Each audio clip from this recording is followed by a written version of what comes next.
अब बूढ़े सियार ने क्या किया, वो ध्यान मग्न हो गया और आंखें बंद करके नीचे के होंठ को ऊपर के दांत से दबाया और एकटक आकाश की तरफ देखने लगा। फिर बोला, बस सब समझ में आ गया मालिक। अगर पंचायत में आप भेड़िया जाति का बहुमत हो जाए तो। भेड़िया चिढ़कर बोला, कहाँ की आसमानी बातें करते हैं। अरे हमारी जाति कुल 10% है और भेड़ें तथा अन्य छोटे पशु 90%। भला वे हमें काहे को चुनेंगे। अरे कहीं जिंदगी अपने को मौत के हाथ सौंप सकती है। मगर हाँ, ऐसा हो सकता तो क्या बात थी। बूढ़ा सियार बोला, आप खिन्न मत होइए सरकार, एक दिन का समय दीजिए, कल तक कोई योजना बन ही जाएगी। मगर एक बात है, आपको मेरे कहे अनुसार कार्य करना पड़ेगा। अब बूढ़े सियार ने भेड़िए से कहा कि मैं एक योजना बनाता हूँ और कल मुझे एक दिन का समय दो और कल तक एक योजना बनाता हूँ, पर एक बात ध्यान आपको माननी पड़ेगी कि जो मैं कहूंगा मेरे अनुसार ही आपको कार्य करना पड़ेगा। मुसीबत में फंसे भेड़िए ने आखिर सियार को अपना गुरु माना और आज्ञा पालन की शपथ ली।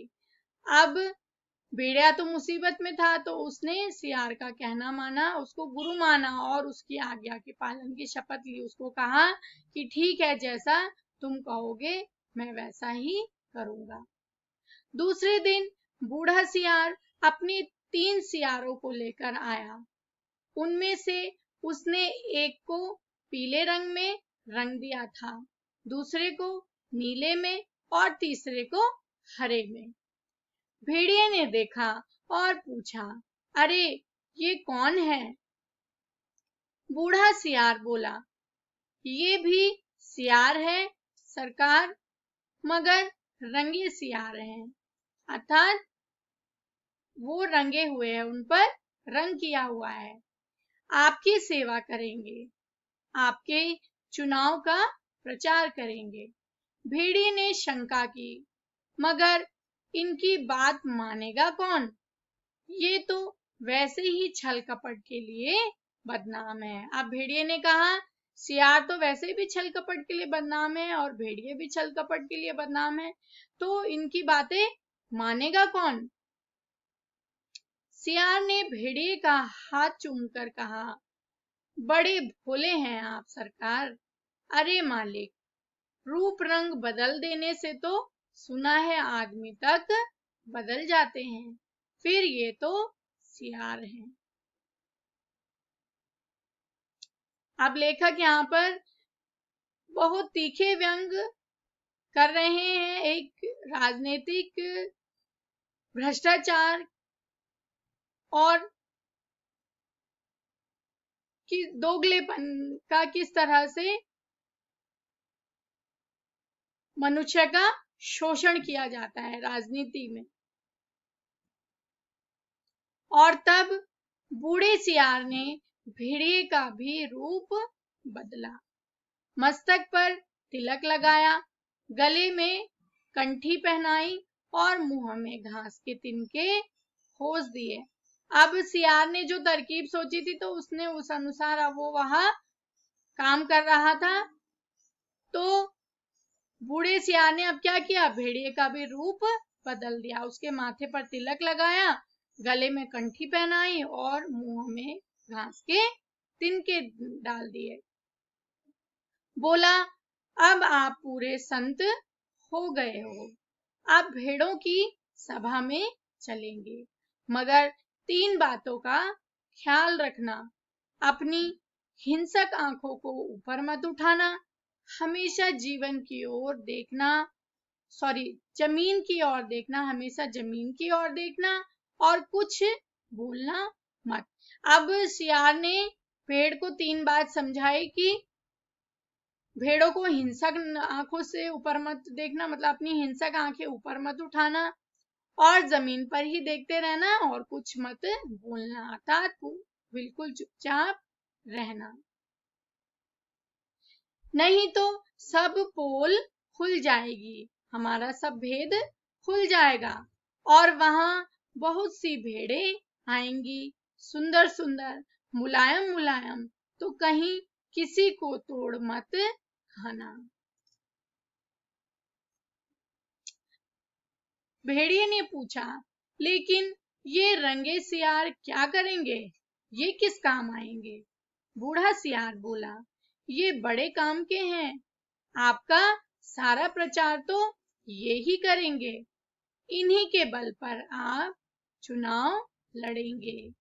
यह पीला वाला सियार बड़ा विद्वान है, विचारक है, कवि भी है, लेखक भी। यह नीला सियार नेता और पत्रकार है और यह हरा धर्मगुरु। बस अब चलिए। जरा ठहरो, भेड़िए ने बूढ़े सियार को रोका। कवि, लेखक, नेता, विचारक, ये तो सुना है बड़े अच्छे लोग होते हैं, और ये तीनों? बात काटकर सियार बोला, ये तीनों सच्चे नहीं हैं, रंगे हुए हैं महाराज। अब चलिए, देर मत करिए। और वे चल दिए। आगे बूढ़ा सियार था, उसके पीछे रंगे सियारों के बीच भेड़िया चल रहा था। मस्तक पर तिलक, गले में कंठी, मुख में घास के तिनके, धीरे धीरे चल रहा था, अत्यंत गंभीरता पूर्वक सिर झुकाए, विनय की मूर्ति। वह इतना भोला बन रखा था भेड़िया कि मानो एक मूर्ति हो जिसको वो लेकर जा रहे हो। उधर एक स्थान पर सहस्त्रों भेड़ें इकट्ठी हो गई थी, उस संत के दर्शन के लिए जिसकी चर्चा बूढ़े सियार ने फैला रखी थी। अब बूढ़े सियार ने जो योजना बनाई थी, उस योजना को पहले से ही उसने पूरी भेड़ों के समूह में, भेड़ समाज में उसने वहां पूरे वन में उसने यह खबर फैला दी कि एक संत है जिसको उनके दर्शन करने हैं, वो यहाँ पर आ सकता है। और उनकी चर्चा उसने पूरे समाज में, वन समाज में फैला रखी थी। चारों सियार भेड़िए की जय बोलते हुए भेड़ों के झुंड के पास आए। बूढ़े सियार ने एक बार जोर से संत भेड़िए की जय बोली। भेड़ों में पहले से ही यहाँ वहां बैठे सियारों ने भी जय ध्वनि की। भेड़ों ने देखा तो वे बोली, अरे भागो, यह तो भेड़िया है। तुरंत बूढ़े सियार ने उन्हें रोककर कहा, भाइयों और बहनों, अब भय मत करो, भेड़िया राजा संत हो गए हैं, उन्होंने हिंसा बिल्कुल छोड़ दी है। अब जैसे ही भेड़ों ने क्या किया, भेड़िए को देखा कि अरे भागो, यह तो भेड़िया है, तो बूढ़े सियार ने क्या किया, उन्हें रोका और कहा, भाइयों और बहनों, आप भय मत करो, भेड़िया राजा संत हो गए हैं, उन्होंने हिंसा बिल्कुल छोड़ दी है, उनका हृदय परिवर्तन हो गया है, वे आज 7 दिनों से घास खा रहे हैं, रात दिन भगवान के भजन और परोपकार में लगे रहते हैं। उन्होंने अपना जीवन जीव मात्र की सेवा में अर्पित कर दिया है। अब वे किसी का दिल नहीं दुखाते, किसी का रोम तक नहीं छूते। भेड़ों से उन्हें विशेष प्रेम है। अब सियार कितना झूठ झूठ वो बोलता चला जा रहा था भेड़िए के बारे में, और भेड़ें क्या थी, वो सुन रही थी, जो भेड़ समाज थी। तो वो बता रहा था कि अब क्या है, भेड़िया का हृदय परिवर्तन हो गया है। उसने अपना जीवन क्या कर दिया है, जीव मात्र की सेवा में अर्पित कर दिया है। और अब वो किसी का भी दिल नहीं जो दुखाते, किसी के रोम तक भी नहीं छूते, अर्थात किसी को नुकसान नहीं पहुंचाते। भेड़ों से उन्हें अब विशेष प्रेम है। इस जाति ने जो कष्ट सहे हैं उनको याद करके कभी कभी भेड़िया संत की आंखों में आंसू आ जाते हैं। उनकी अपनी भेड़िया जाति ने जो अत्याचार आप पर किए हैं उनके कारण भेड़िया संत का माथा लज्जा से जो झुका है सो झुका ही हुआ है। परंतु अब वे शेष जीवन आपकी सेवा में लगाकर तमाम पापों का प्रायश्चित करेंगे। आज सवेरे की ही बात है कि एक मासूम भेड़ के बच्चे के पांव में कांटा लग गया तो भेड़िया संत ने उसे दांतों से निकाला। दांतों से, पर जब वह बेचारा कष्ट से चल बसा तो भेड़िया संत ने सम्मान पूर्वक उसकी अंत्येष्टि क्रिया की। अंत्येष्टि क्रिया अर्थात उसको दाह संस्कार करा, अर्थात उसका। अब तो वे सर्वस्व त्याग चुके हैं। अब जो सियार है, बूढ़ा सियार, वो किस तरह से भेड़, मतलब एक तरह से उसका प्रतिनिधित्व हो, ऐसा करने के लिए वह इतना सा स्वांग रचा रहा है, इतना सा वो षड्यंत्र उन्होंने बना रखा है। और वो भेड़ों को किस तरह से भेड़िए के बारे में बता रहे हैं कि अब वह बिल्कुल बदल गया है, उसका हृदय क्या है, बिल्कुल परिवर्तित हो गया है। अब आप उनसे भय मत करें, उन्हें अपना भाई समझे। सब मिलकर बोलो, संत भेड़िया जी की जय। भेड़िया जी अभी तक उसी तरह गर्दन डाले विनय की मूर्ति बने बैठे थे। बीच में कभी कभी सामने की ओर इकट्ठी भेड़ों को देख लेते और टपकती हुई लार को गुटक जाते।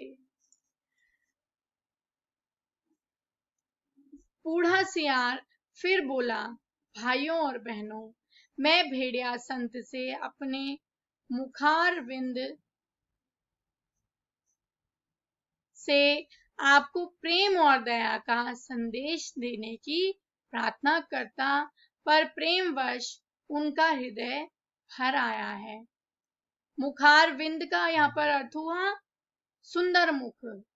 वो कह रहे हैं, सियार क्या बोल रहा है, बूढ़ा सियार, कि मैं भेड़िया संत से अपने मुखविंद अर्थात सुंदर मुख से आपको प्रेम और दया का संदेश देने की प्रार्थना करता, पर प्रेमवश उनका हृदय भर आया है, वे गदगद हो गए हैं और भावातिरेक से उनका कंठ अवरुद्ध हो गया है। अर्थात यहाँ पर भावातिरेक का अर्थ हुआ आपका भाव की अधिकता, मतलब उनका हृदय इतना गदगद। आप क्या झूठ झूठ बोल रहे हैं, कौन, सियार बोल रहा है भेड़िए के बारे में, कि क्योंकि भेड़िया तो कुछ बोल नहीं सकता, अगर वो बोलेगा तो उसकी पोल खुल जाएगी कि ये तो भेड़िया है।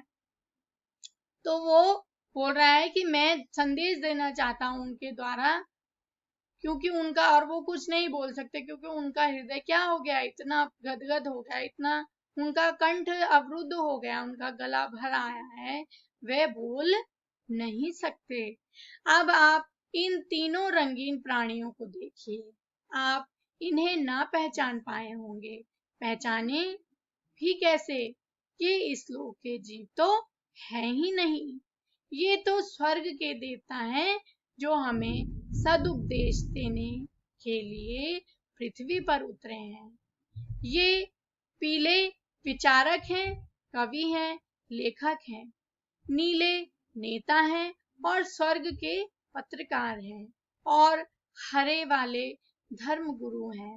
अब कविराज आपको स्वर्ग संगीत सुनाएंगे। हाँ कवि जी।